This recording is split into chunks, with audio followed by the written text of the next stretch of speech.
What is up, Attackers? Blitz here. Before we get on to the show, just wanted to let you know we deleted some scenes. Those are going to be up on YouTube. And if you stick around for the end of the show, I'm going to sneak in a unreleased demo track from War on Gravity. Not finished yet. A final version will be coming out very soon. But you get to hear it here first. All right, on with the show.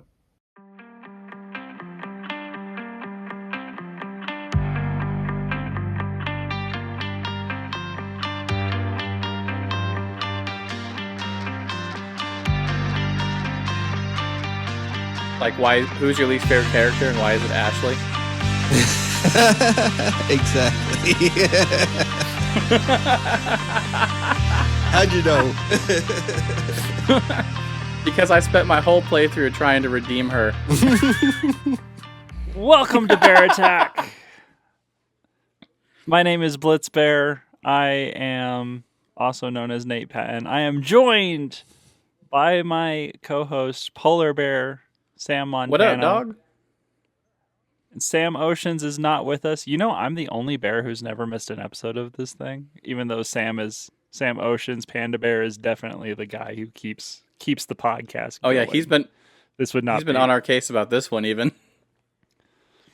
This podcast would not exist without him, but I think out of the three of us, he's missed the most episodes. Which I think you can still count on your fingers. So he hasn't missed that many over the last. We've been doing this for over 5 years now. Yeah, we're a pretty reliable bunch, I think, as long as Oceans makes the schedule for us. Today we are joined. Sorry to keep you waiting. Jordan Owlbear, my bandmate from War on Gravity. So this is a guest episode featuring War on Gravity. Yeah, I'm simultaneously equally numbered and outnumbered at this moment.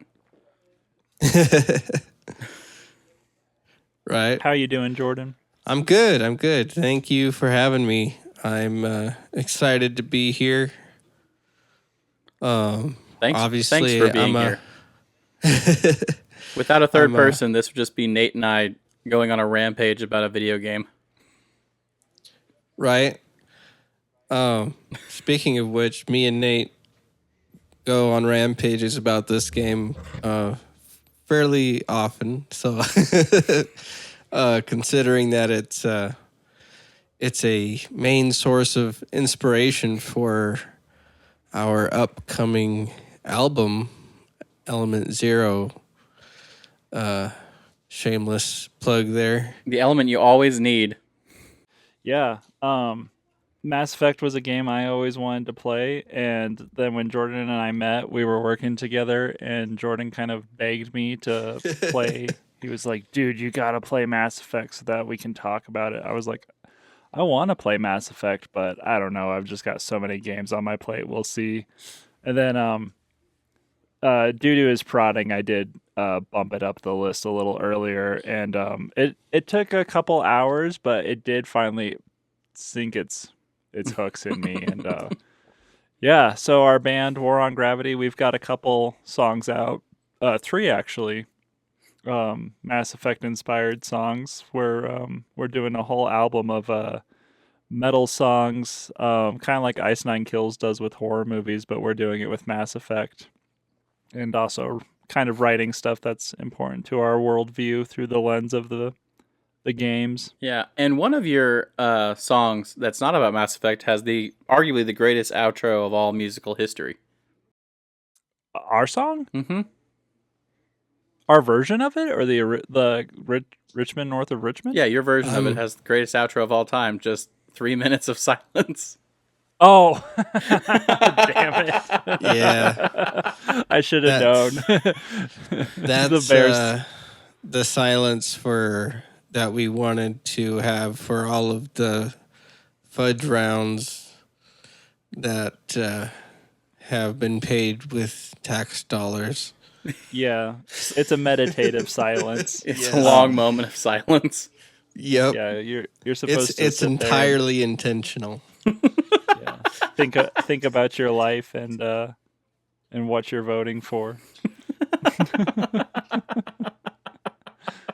So, on Bear Attack, we usually pick a topic. We find some movie that ties in with it. Polar Bear usually tells a myth, and we have some music. Maybe we'll play some War on Gravity in this episode. But we started a tradition. The first time Panda Bear missed an episode where it was just me and Polar Bear, and I was like, "What if we talked about video games?" Because Panda Bear doesn't like video games, and so we decided every June we're going to go camping and talk about. Oops, I should silence my phone. Sorry, guys. Oh, Nate, so unprofessional. Let me start from the beginning. Welcome to Bear Attack. But we decided every June we're gonna go camping and talk about video games in person. Just me and Sam and like one microphone, very like cool live, like you're hanging with us feel. And so this is what, like the third or fourth annual year of doing that, except for we've never done it in June and we've never done it camping since the first time. But one of these years we're gonna surprise ourselves and actually do it though. yes. But the last time we did this, we did have Jordan on and we talked about Doom. Yes. Which is we had Ollie on for that one too. We had Ollie on for that one. Did we have someone else too, or was it just Jordan and Ollie? It was just Jordan and Ollie.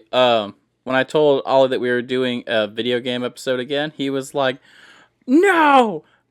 I could have been part of it." And I was like, "We're talking about Mass Effect. It's such a long game." And he's like, "I could have done it." He could have. I don't know why I didn't think about that, because Ollie's such a good guest to have on too. I didn't. Such a thoughtful dude. Well, I just didn't think. Once we decided this, I didn't know if he'd have enough time to get through all 3 games. And he's like, "I could have done it. I beat Doom in like a day."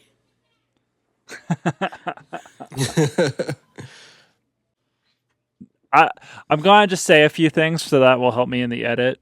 So first of all, like this is going to be for Mass Effect fans, but if you haven't played the games, I think you'll still have fun listening to this episode, but it's going to be a little bit of a mess. But if you want to talk about Mass Effect with us, we're all out of bubblegum. So I've been begging Polar Bear to play Mass Effect for a little while, and he finally has. Sam, do you mind if I do to you, my co-host of so I'm on another podcast called Does It Bomb Though, and when we talk about movies, and randomly Eddie will be like, "Quick, off the top of your head, synopsis." Can you sum up the Mass Effect trilogy for us? Yeah, easy, no problem. So easy. Mass Effect is you play as Commander Shepard, and you gain a crew of merry miscreants and save the galaxy 3 times in a row from the exact same people. Maybe not people. Hard to really get down to the brass tacks of it in a short synopsis. I think I did pretty good. That was very concise. Albert, can you fill in some of the gaps for us? I just want to give you guys a chance to talk. Yeah, no problem. Because my mic, I would do it myself, but there's like a weird input monitoring setting on my digital audio work space that I don't know how to turn off, and it's really painful. You're good. So yeah. So I would say that Wonder Bear is not wrong, but just to fill in, so yeah, it's a sci-fi kind of space opera that is a choose your own adventure role-playing game. Well, is it choose your own adventure, or is it choose how you're perceived by the rest of the galaxy? Interesting. I would say it's both. There's some. Yeah, it's not really choose your own adventure as much. A and B don't really change. It's just what happens when you get to the end versus, and how people receive you all the way through that changes. That's true. Yeah. Yeah. Yeah. And who survives along the way. Yeah. It's very partially railroaded, but it does a great job of kind of giving you the illusion of choice, and that you're actually influencing how you get from point A to point B. So it's like you're still going to get to point B, but how you get there might be drastically different than how someone else might get there, I guess. I think of all role playing games that I've played, this one is the one where the NPCs really matter a lot. True. And maybe it's not so much that the plot changes as much as the people around you change, which I guess is like what Polar Bear was saying. It's like the perception of how you're perceived and stuff. Yeah. And I mean, decisions you make do impact the playthrough of the second and third game. Yeah. Like, it's also a shooter, which I think is a lot of role playing games can have like really tedious combat mechanics sometimes, and this one doesn't have that, which is one of my favorite things about the games. I remember when I was a kid, like in high school, playing Star Wars The Old Republic, which was also made by BioWare like Mass Effect, but I was like, man, I love the story and the role playing of these games. I just wish that I didn't have to grind. Mass Effect is 100% what I wanted Star Wars The Old Republic to be. Especially in 3 when you get the Omniblade. Yeah. Yeah, the Omniblade is sick. That was my favorite addition, is the Omniblade. I used it and abused it.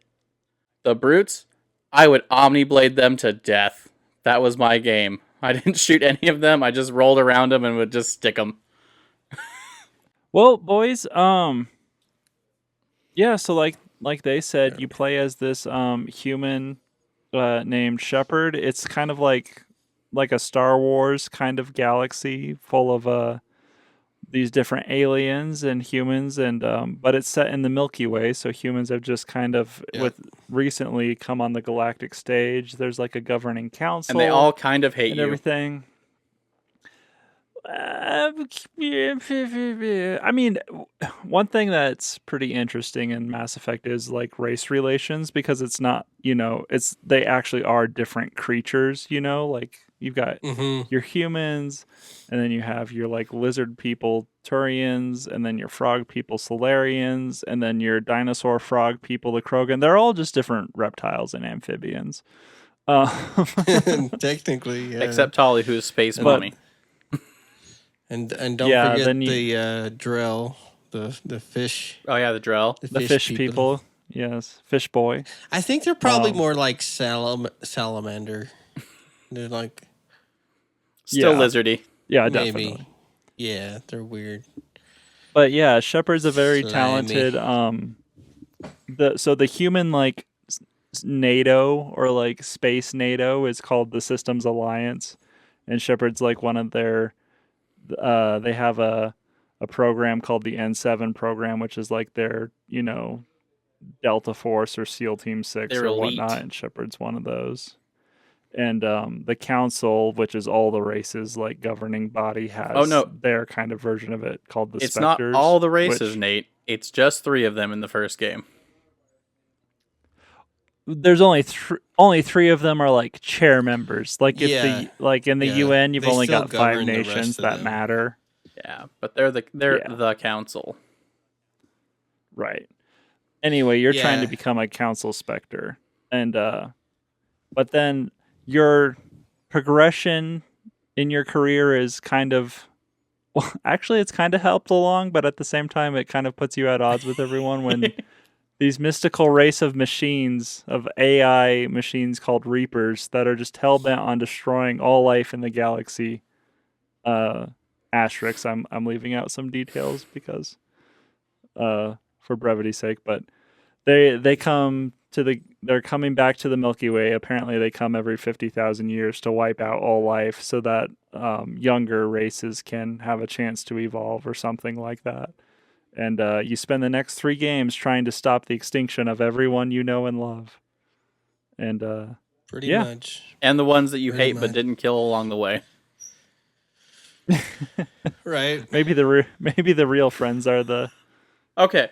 aliens we didn't Yeah. genocide along the way. It's arguable. It'd be funny at the end. The Reaper's like, technically you killed more people than we did with us just trying to get here. Like they just spent all that time just trying to show up so they could start the killing, and who knows how many you killed in the process to stop them. Yeah, you really leave a trail of destruction and death in your wake. No matter if you play as the goodest boy or just an absolute animal, you leave a whole trail of death behind you. Okay, here's a question for you. Because you you gather your in the first game, the crew you gather, you sort of just run into them and they are just like, "Yeah, I'll go on the ship with you." In the second game, it like gathering your crew is like a major plot point. Can you not recruit people, or do you have to have them all? You don't have to have them all. Oh yeah, no, you can totally actually. There's only like a couple crew members where it's like kind of required for story purposes. I think Garrus is required. No, I don't think No? so. In Mass Effect 2. He's not required in Mass Effect 1, which is kind of mind-blowing. Oh, really? You could not have Garrus on your crew?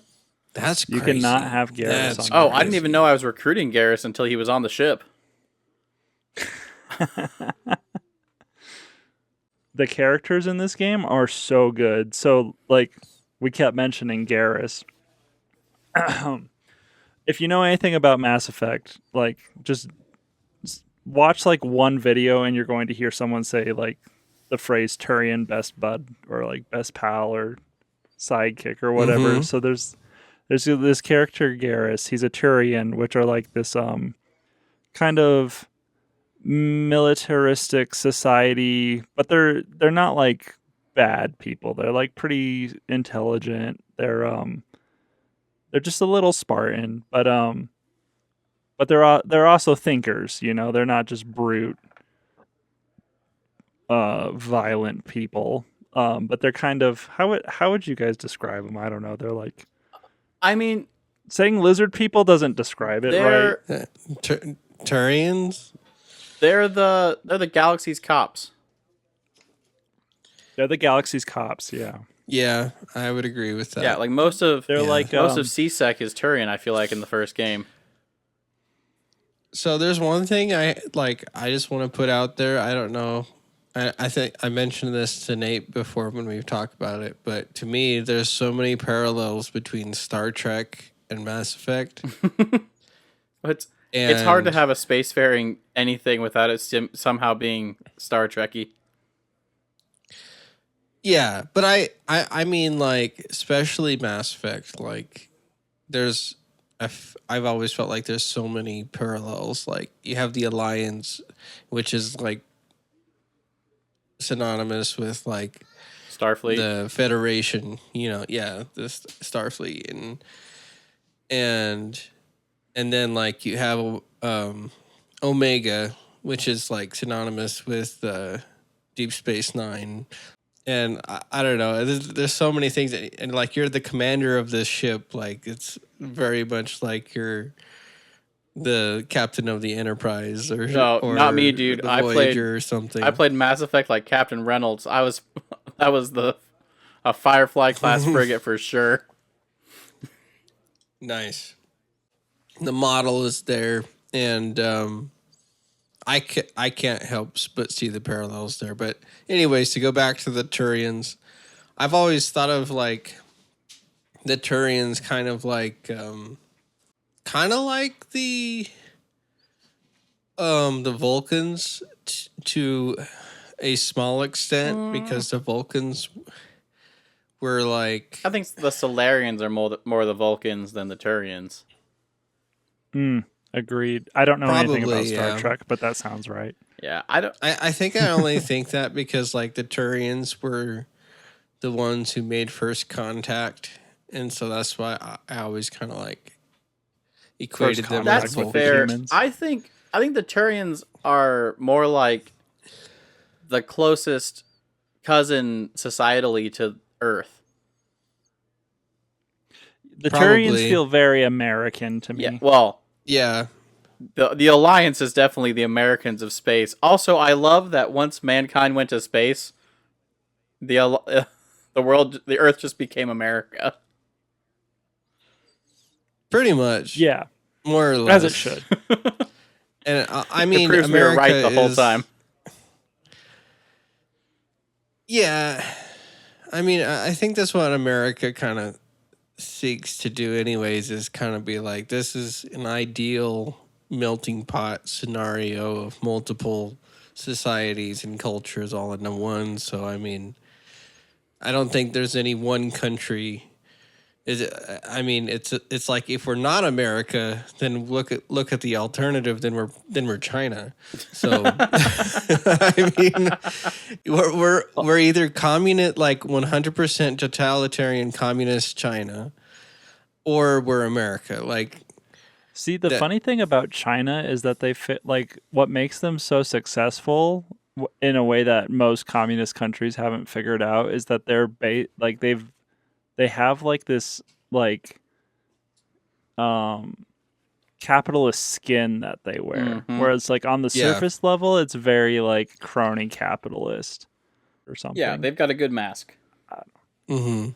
I'm Well, not a geopolitician or yeah, that's a whole thing for another time, because I would also argue that the only way they're able to do that is by using immoral means to undercut the economy and just like sell things for cheap. So it's like they're making tons of money off of the rest of the world because it's a manipulation. I think we're running into a different podcast. We're talking about yeah, space politics. 100%. Let's keep it in the stars, please. I the humans trust are me, America, the Turians are America, the Krogan are like the deep south. the deep south. The Solarians are China. The Asari Yeah, are I agree with the that. EU. The Krogans are Um, Australia. As Australia was meant to be. Mm. I think Tachanka, their homeworld, is like if Australia was just hell. I could see that. I feel like Krogan is actually. Tachanka. I feel like Tachanka is feel if like they let the Tachanka- crocodiles win. Yeah. let the crocodiles win. Yeah, And then the crocodiles had a nuclear war. I don't know. I think you could say there's a lot there that's synonymous with like either Mexico or Africa, because there was so much infighting on Tachanka, Yes. right? Mhm. And it's the same thing with That's- Africa, like for a long time, and there's still conflict going on constantly, like infighting, and they like. Of course, Africa is a huge continent, so I'm not going to speak for the other countries. No, that all of Africa have is exactly the varying- same.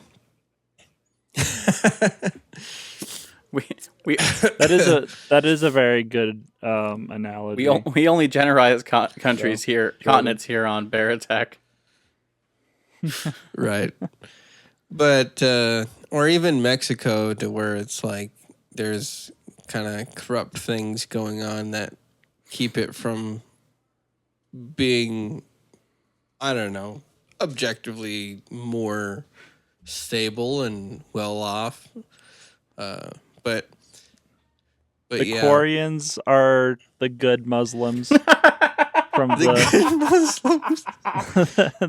the ones causing all the problems in the world, but also just trying to like get away from them peacefully. Actually, though, No, the Batarians are the Muslims. No, okay, so yes, but no. So the Quarian, I said the Quarians are the good Muslims, the Batarians are the bad ones. oh my gosh, the Batarians are just a pain all the time. They are 100%. dude, I'm so lost. Where were we? Was this the Jordan's Middle good or East. was this Nate's good? Sorry, we're in the good, but I've kind of turned it into like a I was talking about the characters. I just want to talk about Garrus and Tally, you guys. They're the only things that matter in that game. Rex? I mean, let's get honest. Rex and Yeah, Grunt? maybe We should Rex we and should Grunt. do a character tier list. we should. Okay. You know what? This podcast is going to go a different direction. If you haven't played Mass Effect as our old so we never lean into this enough, but the Sams and I are all film students, and that's what gives us a right to talk about these things, is because those who don't do teach, and we graduated film school, which means we are allowed to teach now. I literally And, have a camera at arm's length at all times. And Joe Cardone, maker of many B-class horror movies that you haven't And seen, crying college most notably, students. and crying college students, the self-proclaimed angel of death of the NAU film program. He was the Cerberus Director- Snape of my college career. He really was. He's a good guy, kind of like Cerberus, but very scary. With his scarf. He would often he would often be talking about movies, trying to use them as an example, and then none of us had ever seen any of these movies because they're old and we don't care. Oh, he directed Prom Night. People usually know that one. He did. by He the did way. in fact But, direct Prom Night. He actually has had a very successful career in horror movies. Yeah, totally. But when he would be making a point about a movie, like using it as an example, at some point he would always get around to being like, realizing the example didn't make sense because we hadn't seen the movie, and just go, well, F you haven't seen the movie. So we've explained Mass Effect as much as we can now. Wait, one more thing on Joe Cardone that I feel the public needs to know. We one time we were like a trio. It was Nate and Oceans and and we had to come up with a movie idea and we had to pitch it to the class. And I did College really was formative for us. Is it an worth it? excellent It is. pitch. Just so good. And one of the major like the MacGuffin of our movie was insurance fraud. And I said very much in the way that the Maltese Falcon, or not the Maltese Falcon, Double Indemnity is about insurance fraud, but it's not actually about insurance fraud. So I brought up Double Indemnity, and he was like, how does that relate? I was like, because there's insurance fraud as the MacGuffin!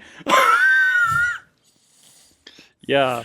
And he goes, it sounds like an Adam Sandler movie where like you just got your friends together and I'll just BS some ideas that would make it fun to hang out and whatnot. And we were like, yeah, pretty much. And he was like, cool, it works. And we had the best pitch of the class. But anyway, we're done explaining Mass Effect now. The rest of this episode is going to be for the people who've played the games. If you haven't played the games, F you haven't seen the movie. Welcome to nerddom. All right, now everybody, who was your least favorite character and why was it Ashley? I thought Ashley was like your main. Only because I didn't know any better and then I was in too deep and I felt like I had to see it through. I spent my first playthrough of Mass Effect just trying to redeem her, and at the very end of 3, it wasn't worth it. Yeah.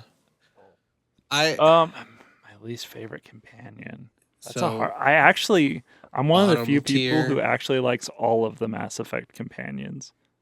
I mean, I like Ashley fine. She could have used a little tweaking before they just dumped her in. They're like, and we'll make this one a space racist who has poems memorized. Okay, I gotta defend. Jordan, were you trying to say something? I was trying to think. No, I'm still deciding what my least favorite character is. I'm gonna defend Ashley here, but I didn't want to cut you off. I think I like Ashley better than Caden, and I don't think very highly of Ashley. That's fair. I did like Ashley more than Caden. In fact, I did choose to save her. Obviously. And I really wanted to like Caden. I really wanted to. and it didn't get much deeper or better for Caden. It was just kind of like, wow, you're really annoying, and I don't care about anything that's going on with you. We get I it, Caden. You watched have a a headache YouTube all the video. time. Yes, exactly. I watched a YouTube video where the guy, he like put Caden like mid to high tier. I forget where he put him. He was like, yeah, he was pretty lame in Mass Effect 1, but he really got more interesting in Mass Effect 3, and I could not disagree more. Like, I think Caden was only interesting in Mass Effect 1, where he like tells you about his upbringing and how he accidentally killed that like Turian in biotic school, and Caden's like kind of Shepard's moral compass, but if you want to go hard enough renegade, you can change Caden's you can turn Caden into like a space racist like Ashley. Well, in the first But, mission, if you do punch out the doctor in the first little bunker, he does have something to say about it. Does he reprimand you? I've never done it in the first game. I always punch out that doctor because I play no loose ends. I was like, this doctor. So she's not a. So my first. She's only a loose end if you punch. No, her. not her. Her assistant guy. That's like crazy. Wait, I think I'm thinking of someone. I think else. you are too. On the very first mission. I'm thinking of the journalist. I'm sorry. Oh, I also decked her. The first time was on accident. Oh no, I once I figured out you could, I did it every time. Because I don't think I can play through that game and not do it because it's so good. I selected the renegade action. I thought he was just going to tell her off, and then he just lays her out. And then the next time you run into her, I was like, that's right, we can punch her. And I selected renegade and just laid her out on the floor again. Yeah, the third time you can talk to her, then she dodges and she's like, yeah, then you can get her again. I know what you're trying to do, and then you just get her anyway. You give her the old one too. Yeah, it's no, I was talking about. It's crazy. Going back to our tier list, I think. So it's fun to call Ashley a space racist because it's a great meme, but I don't think it's actually accurate at all because Ashley's thing isn't like she doesn't just like them because they're not human. She's actually pretty pragmatic. Like they're not human. They're from a completely different world with different like values and yeah, just you know, it's when you come from a different world, you're going to have different worldviews and motives and goals and everything. Okay, I mean, and as somebody that spent a playthrough redeeming her, she gets better. But even in the third game, she says some off-color things. Well, I think even in the first game, her off-colored things, it's like she's very abrasive and like maybe a bit ignorant.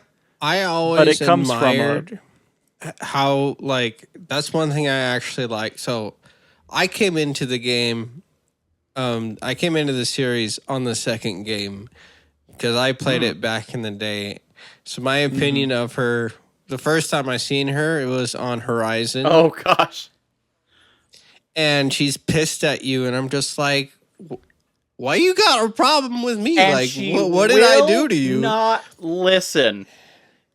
No, she's just stubborn and annoying, and I'm just like, I know, like, there was some kind of thing that from the, so if you if you start the second or third game, like, there's always like a beginning thing. Well, so the second game, the default is that Ashley was like your love interest in the first game.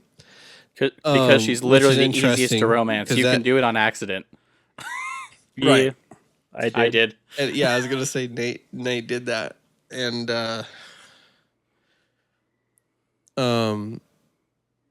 where was I? Oh yeah, so my first opinion of her wasn't very high. So when I went back and played the first game, and did a different playthrough, I actually got to learn who her character was, and I liked her a lot better after getting to know her and talk to her. I thought she was a little bit xenophobic, but I felt like it was also understandable. I actually personally, I was like, she seems kind of like American patriotic, like is standing up for her people and trying to protect her people, and she doesn't trust these other races. She doesn't know what to think about them, and fair enough.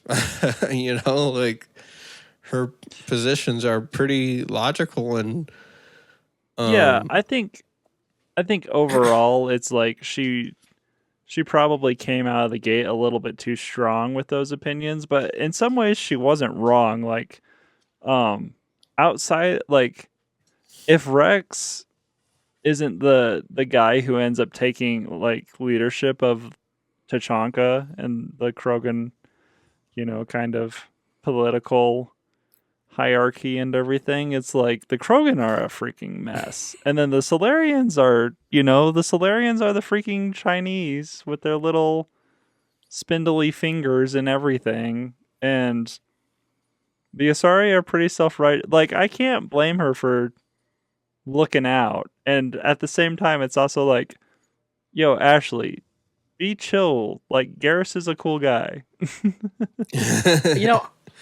I think that's my main issue. Hashtag not all Turians. My main issue is that she just she doesn't even get along with the rest of the crew in the first game. She's just like, if you trust them, I'll work with them.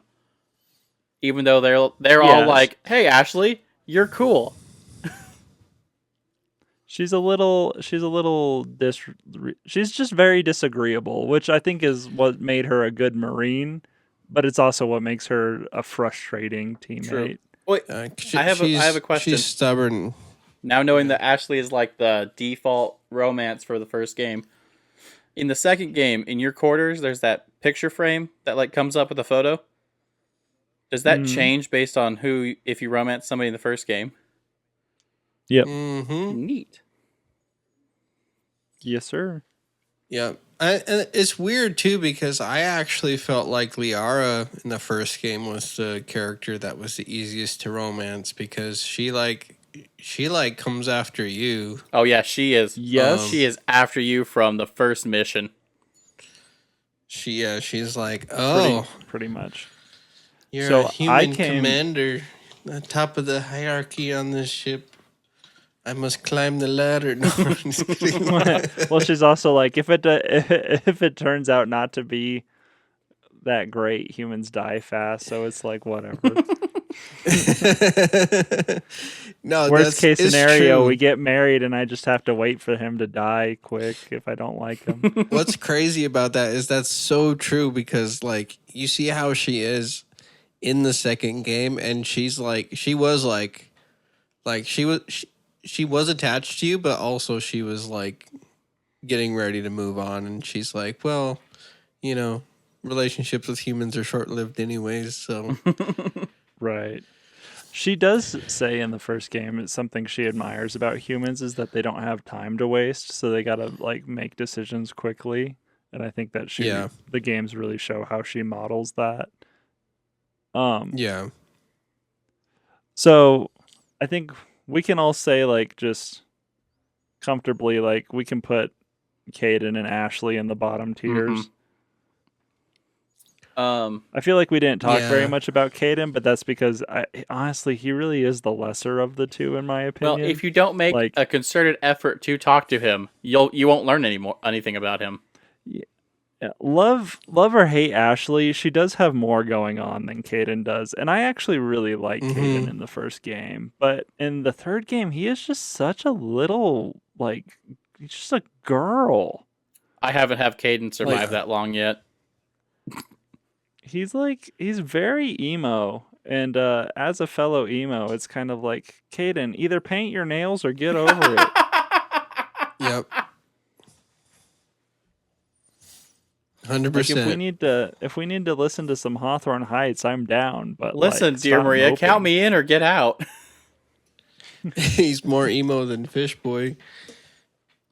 I I do feel a little worse. Like, I haven't ever done it in any of my playthroughs, but watching playthroughs where people like gun down Caden in Mass Effect 3, it hits like it feels not good. Mm. It feels more of a betrayal than Ashley, just because like Caden's like sad about Shepard joining Cerberus, whereas Ashley's like very like Angry. indignant about it. Yeah, so when you shoot Ashley, it's kind of like, listen, woman, I was trying to tell you, and you just wouldn't see things my way. Whereas Caden, it almost feels like he's too stupid to understand. So it's like putting down a dog. A sad Yeah. little Putting down dog. your ship's pet. It's true. Like Ashley cares way more, which I think makes her more interesting. Like, even though she's frustrating, she's just more interesting. Like, I don't know how else to put it. Like, Yeah.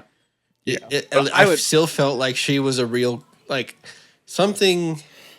It's not that I didn't feel like Caden was a real character, because the writing was pretty well done across the board, but Caden, I do feel like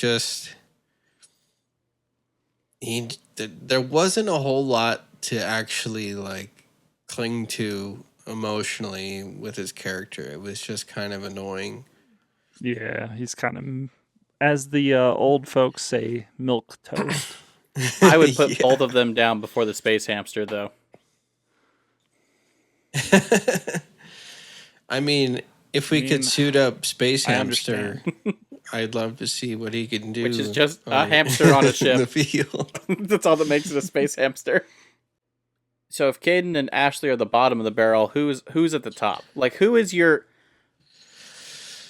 I do want to say, your favorite to like take on missions with you? Are we what are we doing this based off of though? Like, just overall, or are we doing it from like a writing standpoint, a combat standpoint? Maybe we should have two different tiers. Like, one that's like, all right, this is for combat, like who I'd pick actually to go out with me and use their abilities, versus like, who do I think is, as a character, was the most interesting, compelling. Well, right now I just want to know who to your the like favorite, like your most interesting character is. And I mean, it's important to think about when you take them out on missions, though, because sometimes like combinations of characters can have good fun interactions. It's true. Yeah. yeah, Um, I think, well, like Jordan's saying, are we talking like from a like I think storytelling we're talking from a or like storytelling combat? standpoint. Because Tally's Let's go almost storytelling, because combat's kind of dealer's choice. That's just the style you want to play. yeah. Yeah, a little bit. I have a hard. I agree. I love taking Tally places because she just says fun things. Honestly, so if just to put this out there, my two favorite characters to take out and just hear what they have to say about anything would be Legion, Oh yeah, and then oh my gosh, why can't I remember his name? You're gonna need to help me here, guys. The describe him to me. We won't tell anyone you forgot. I will. oh my gosh, what's the race that created everything? The old race The that Protheans? Liara is studying. Protheans, yeah. I know it started with pro something. Javik. And I was like, I couldn't remember. Anyway, so the Protheans, yeah, the Prothean crew member that you find. What's his name? Oh my Javik. gosh, what is his name? Jarvik?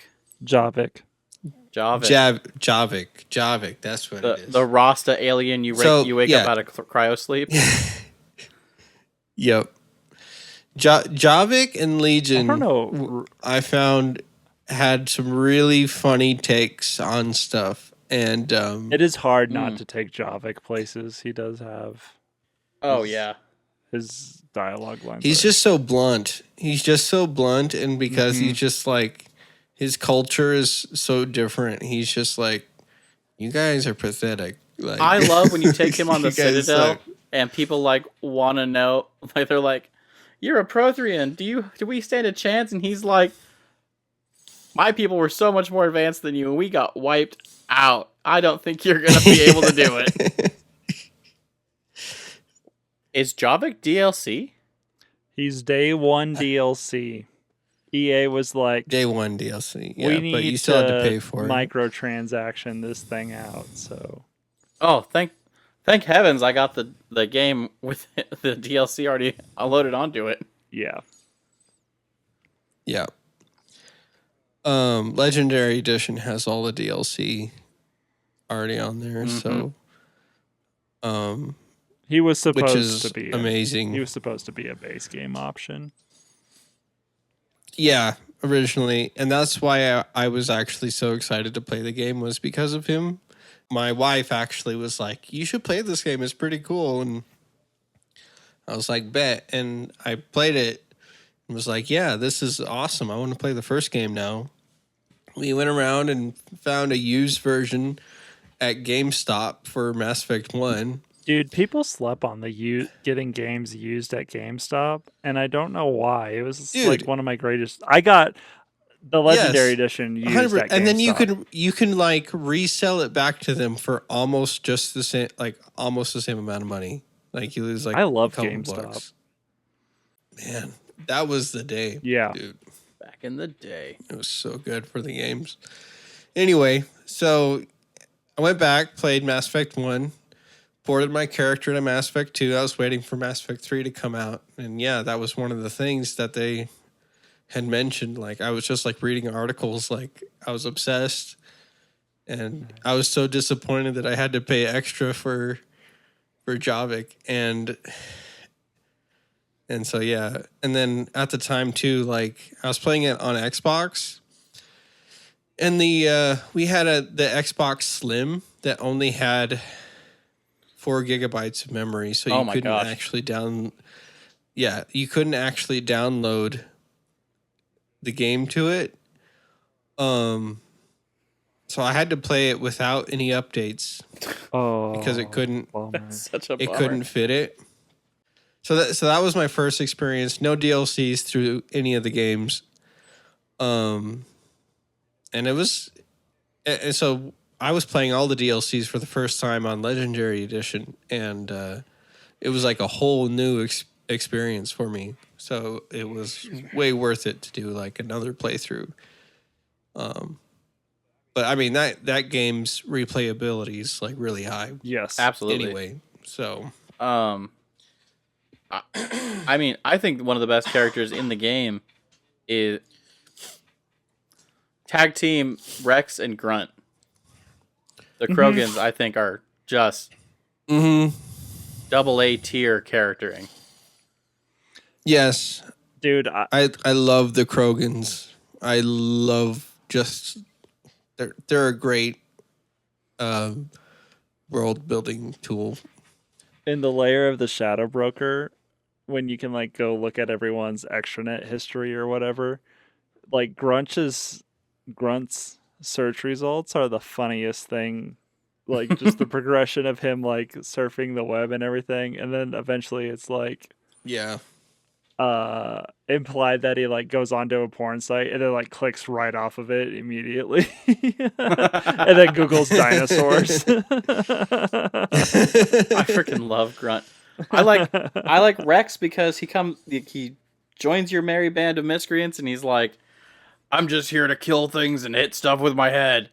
And then you get further into it and you're like, he's like, I'm gonna save my entire race. Yeah.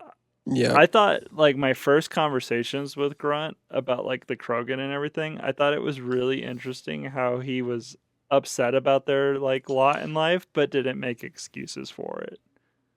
Yeah. Jordan, who's your waifu? I think since I get first pick, which was very gracious of you, Nate, I'm gonna pick Tally. Hey. I've always liked Tally the best. She's the cutest, most quirky of all of them, I think. And she's kind of nerdy too, which is like I like cute, quirky nerds. So Tally makes my heart weak. yeah, and she's a little thick too. So just thick enough. Did you see the body? I don't condone this behavior, but did you see the body pillow they made of her? I have Like not.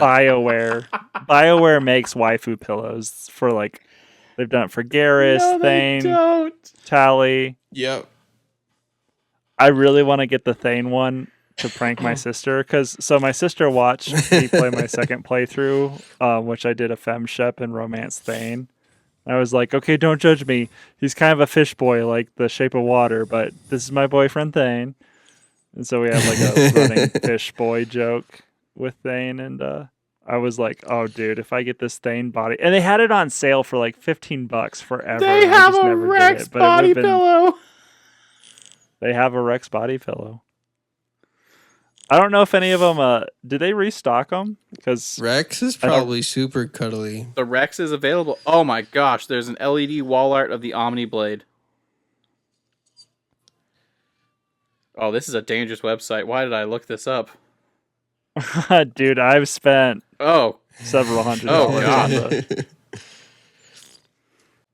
I'm getting one. I don't care. they do not have the Talia body pillow anymore, friends. Sorry, Jordan. Ah! Yeah, I know. I bought them all. Sorry, guys. I think there's something. I don't know about you guys, but I always felt like there was something like just always deep about the imagery they used in the third game, showing the Reapers attacking Earth. Like that struck me hard. Like, yeah, man, yeah, I was like, they did great such a job. good job of just like the between the aesthetic and the music, like Dude, that's why I'm getting the Oh. Reaper Invasion Challenge coin tattooed because I'm like, that is just, I don't know. yeah, That it's visual. super compelling. It's they did such a good job. Even the design of the Reapers, like it kind of looks like a weird kind of squid thing, Mhm. but something about it just like They're scary. they're I think- scary. They're creepy. I don't think I would have approved the design if I were in charge. I would have been like, what is this? This little squid beetle thing? Like, it's supposed to be, Yeah. but it really does work. Yeah. Yeah. I don't And think I would then- have had the foresight to see it for what it is. Yeah. And then you see like how they did the Leviathan Oh yeah, the Leviathans are cool. DLC. Yeah, they are so. I want to talk about that for a second because they are the most underused part, and it's because like me and Nate talked about this before. Like they could have done so much more with the Leviathan, but they They were an kind of afterthought. it's like this closed like loop story attached to the larger plot. It was a DLC. Yeah. Yeah, Yeah, unfortunately. yeah, they could have been a They much coulda- bigger part of the game, but I appreciate just that Okay. they got mentioned. Speaking of the Yeah. Leviathan, when you're in that researcher's like laboratory and he has that like plesiosaur, is that what it's called? That So, water long neck Mm. you skeleton. mean Nessie? Yeah, it's Shepard, like you could say something about Nessie, and Edie is like, that is a plesiosaur. There is no evidence for the Loch Ness monster or whatever. I'm like, what are you talking about? The skeleton's right there. That's the Loch Ness. Like, that's all the Loch Ness monster is. Like, jeez. evolutionists are stupid. Oh man. So My hot take of the night. Tally is a great choice for waifu, but for your consideration, gentlemen, Miranda. I love Genetically Miranda. perfect, and she starts off cold, which does something for me, and then she turns around for you. You really like the projects. That explains a little. No, I'm just kidding. Polar actually bear might. likes a fixer upper. Oof. Probably a little bit of a fixer-upper. I think the actress's name is Yvonne Stravosky. I don't know how you say her name, but they kind of just used her face and body for Miranda. I don't Except for think they used her Miranda. body even. Like, maybe Miranda's a little boobs are bit. bigger. Miranda's boobs Not are a just lot her bigger. boobs. Man, Miranda's butt is what they focus on. Well, she's mostly. genetically perfect, friends. But They literally that changed. So, okay. So, for you guys who only played the Legendary Edition, the first, I think it's 2 scenes that they actually cut out or changed the angle because in the first original version of Mass Effect 2, there's 2 lingering scenes on Miranda's behind. it's way too Michael they Bay for me. changed- I've they- seen it. Yeah. I mean, I don't like. I'm okay with it. Like, not to be this PC culture I'm has not taken so attached much to from it, us, but I'm like, yeah, that was probably a good call. Yeah, might have been. That's at the time when they But- were like, "We're not a sex simulator. We're an actual game." They had to make a change. she's actually an incredibly deep character, very well written. She's great. um I love her. I love her loyalty And- missions. I like that one time she gets in a fight with Jack and you have to go break it up. uh-huh. Yeah, I think Miranda's great. All the way around, even when she's And- being just the worst to you, I think she's the best. You can't recruit her in the 3rd game, which kind of sucks, but I was so bummed out that you can't recruit Miranda. I was like, Yeah, She's got her own things going on. yeah, for sure. And she still has an essential part to play throughout the rest of the game, so that was great. But when you do see her, she does ask you, she's like, "Oh, did you still feel this way? Is that something you still wanted to pursue?" And if you say no, she actually cries and she kind of has this silent I know. tears, and you're The saddest- oh, the I made saddest thing Miranda ever is- cry. The saddest thing ever is hearing your wife talk about it. Mhm. Yeah, I think she has a little Miranda in her somewhere. Oh. yeah, maybe a little. Which don't we all? I actually do. Like, of all the love interests, I feel like I'm the most like Miranda, which probably I feel like a lot of people would be like, "No, you're not." And I'm like, I know not on the surface, but I see Miranda's heart. It's like, I know that she's supposed to be like this ice queen who's like super like, but I actually see her as like one of the most emo members of the crew. 'Cause she's always like, she's got like so much like self-doubt to overcome, and she's like, it kind of eats away I at her don't a think lot. she has a self-doubt. I do. I think Like, she's inner very conflict, at confident. least. I think she does have internal conflict, and I think she has. She's very I confident. think she feels at like work. she has a burden to. No, I think Nate hit it. She's confident at work. She's very confident in her role. But on her personal life, Right. she's got a lot going on that she's like in flux about. Yeah, 100%. Yeah, there we go. None of her identity was built out of something that was around her own interest at all. Exactly. Her identity was in other people's interests. Yes. She's the Cerberus cheerleader. And the quarterback. Can we talk about Jack? Oh, Nate, is that your pick? I love that she just wears tattoos and nothing else. That does it for. No, I'm kidding. But if you choose to romance Jack as a Paragon Shepherd, so this is like, I don't know, just go with, you know what, strangers on the internet, don't judge me because I'm a child and I care what people I've never met think. if you choose to romance Jack as a Paragon Shepherd, it's the most kind of beautiful, like Sam, you would like it. You like a project. Like she eventually when so you can't sleep with her when she first offers it because then she's going to be like, all Shepard cares about is sex. He's just like all the other boys. But then at the like Oh, towards the end of man. the game when like before the suicide mission, she comes up to your cabin and she's all crying and everything, and you just like take her in your arms and then you know, it becomes a night and I don't know, I just think it's really pretty. I don't know. I'd be like, go brush your teeth first. I just can't.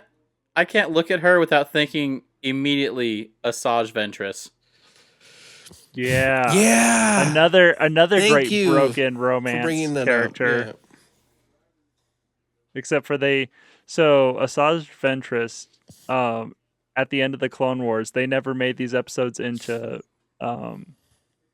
these episodes never made television, but they put all of them into a book called Dark Disciple, which is the best Star Wars read if you're looking for one. Like I Mm. haven't come across a Star Wars book that's better.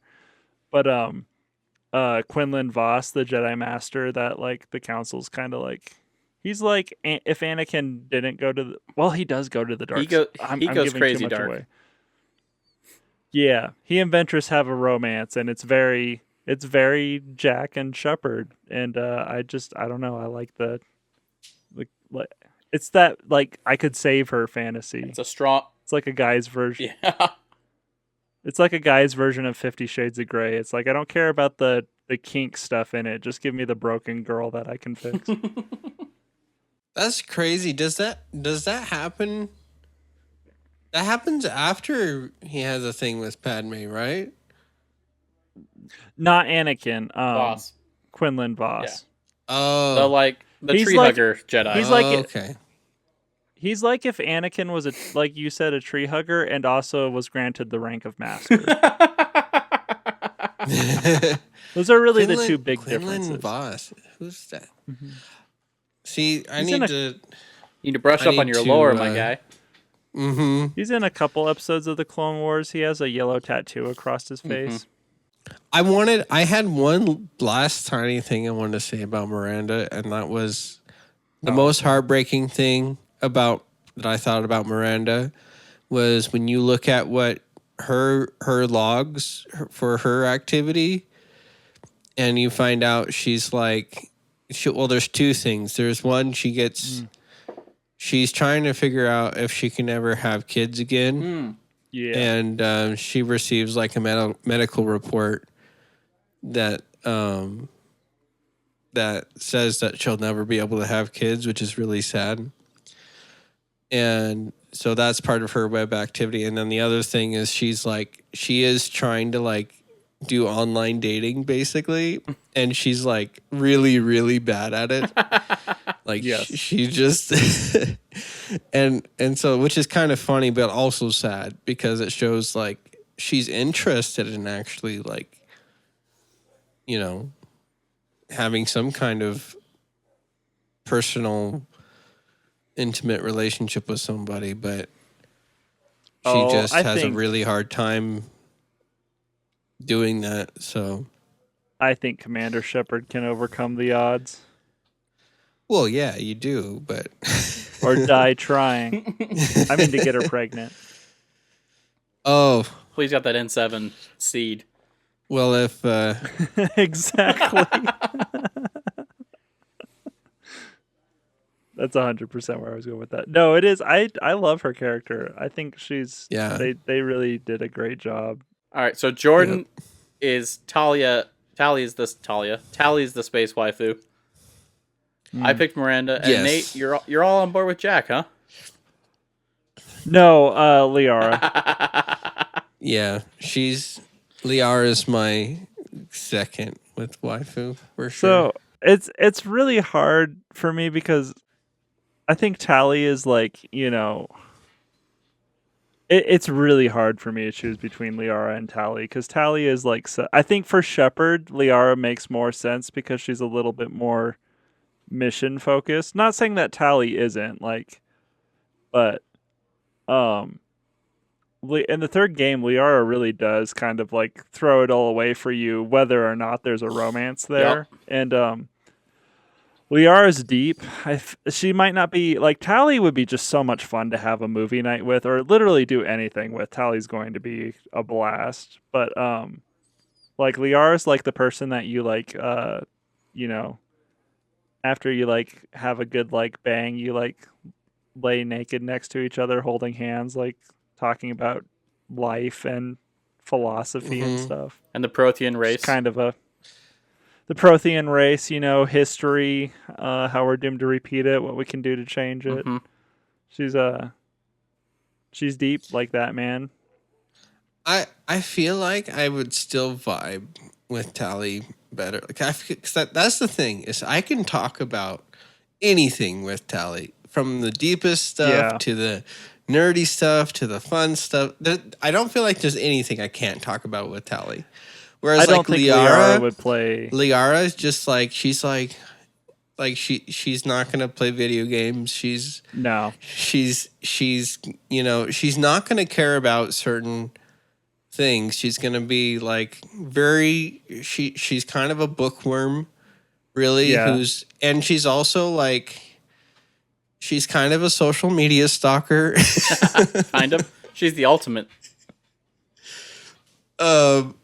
So I do like yeah. in the Citadel DLC when people start shooting and everything, having Liara as your romance companion, I think she is the best out of all of them.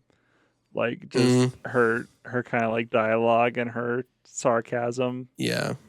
is great. But I agree. I think Tally would play like Dungeons and Dragons with you, whereas Liara is like, oh no, honey, you have fun. I'm going to do Yeah, some work. she Liara has more fun like in her work. Like that's her thing. Yeah. If you have any girls in your life that are like Liara or Tally, just pick one and you'll be happy. Yeah, that's a no lose situation between those Yeah. two. Yes. Just go for it. Well, guys, I think it's a testament to this game that we've been recording for. Is it 3 hours or 2 hours now? 2.5. I feel like we could have done an episode for each game, to be honest. Yes. 1, 2, and 3. Dude, we could have done an episode for each topic. We could have done an episode on Each just crew waifus. member. Don't tempt me with a good time. I just don't know. Maybe we'll have to. We do didn't that even one talk off- about the genophage mic. yet. No, okay. So that's the thing that we have our 2 hour debates about is Yeah. just the genophage, Oh, and was the it justified or genophage. not? I don't think I we wanna should hear start your that take on it because real quick. I have to go to bed. I have a job in the morning. Okay, let's Ju- all give our opinions without any context. Like you're not allowed to defend your position. Okay. Genophage, justified or no? Justified. No. Justified. Based. I will say Jordan's reasoning is solid. I think he's a better person than me, but maybe. I just think Kind of. there could be other options. Like I understand it. And so I just don't like using the word justified, But I just feel like But it is justified. They came up with reasons to do it. But if you made it to the end of this episode, you're either a huge Mass Effect nerd with the rest of us and you were screaming at your computer or phone the whole time, or you forgot this was on and it was in the background and now you just like have subliminal Mass Effect knowledge in your mind forever. Yeah, if we said anything that made you scream at your phone like you're wrong or like yes, I agree, that's 100%. Like go ahead if you're on Spotify, like put that thing in the comment there. We'll freaking read it. Absolutely. We'll read it and we won't explain to Oceans what it's about. yes. Tell us your Mass Effect waifu. We need The to animal- know. And why it's Miranda. Yes. Well, What are we loving, boys? What I'm loving is that the temperature is about to drop next week. It's been over 100 days of over 100 degrees in Phoenix, and I'm so ready for it to be over. Amen to that. And I work outside every day, and I feel like I'm dying of a heat stroke every day. That sucks, man. It's the worst. That's what I'm loving. I'm loving that relief is on the way, and that I'm going to Texas this month. Oh, nice. Heck What are you yeah. gonna do there? Work. My aunt lives in an RV, and she needs some stuff done to her RV, so she's flying me out. Okay, sick. And since none of my family listens to the podcast, I'll share my theory. My aunt thinks that I would be that one of their good friends would be a great couple with me, and I think she's trying to like, oh, you're in town, we're gonna go have lunch with this person. I think she has ulterior motives. I think she needs her RV fixed and other Trying things. to set you up. I hope she's a wonderful young lady with some deep flaw for you to work on. Right. Right. Just picture Miranda. You'll be fine. I think I'm the fixer-upper here, actually. Right. Jordan, what are you loving, buddy? I'm just I'm excited to get some of our music out and get this next project out. We're working on it. It's coming soon. War on Gravity! And in honor of N7 Day, I think this you want to do like an unofficial. I think we already tell people about that? I'm not sure if we actually said N7 Day About or not. N7 Day? Yeah, as an N7 Day release. I thought we did. Right? I've been dropping little hints about it here and there. Yeah. But yeah, just look out N7 Day, November 7th. Maybe there'll be something. N7 Day? We haven't decided exactly what we're doing for N7 Day, but there will be new War on Gravity Mass Effect music coming out on N7 Day. It's just wait. how much. Yep. Yes, we're very excited. That is what I'm loving. Go follow War on Gravity on Instagram, or we're on everything pretty well. I say that. We're on TikTok, we're on Rumble, we're on YouTube. So, yeah. Facebook, Instagram. Yes. We're not on X yet, but I think... No, we're on X. Oh, we we actually have we have more so I've only gone on our X. Sorry, I think I forgot to send you guys the link to it. Yeah, we're on X. And even though I don't really ever do anything on the band's X page, we have more followers than my personal page, which I love. I'm very happy about that. That's awesome. So thank you to our crazy. X followers. We need to start announcing stuff on it. I think we'll Yes, do an we official do. announcement soon on there. I keep forgetting it. I was never a Twitter guy, so I forget that it's a thing. But it's one of the easier places to. Honestly, to like interact. all bands that I know of, like they kind of communicate to their fans like announcements through X. Like X is like. I didn't realize how many people do. Like, there's like a lot of exclusive stuff happening on X. Polar Bear, you want to do your thing? Thanks everybody for listening to this episode. Go hit us up on Instagram and well, we don't really check our Facebook, so hit us up on Instagram. And if you need to talk to anybody besides Nate, make sure you say that it's a question for Polar Bear or Panda Bear. Jordan, thanks for being on the show with us. Thanks for talking Mass Effect, and we'll see you all next time. Bye.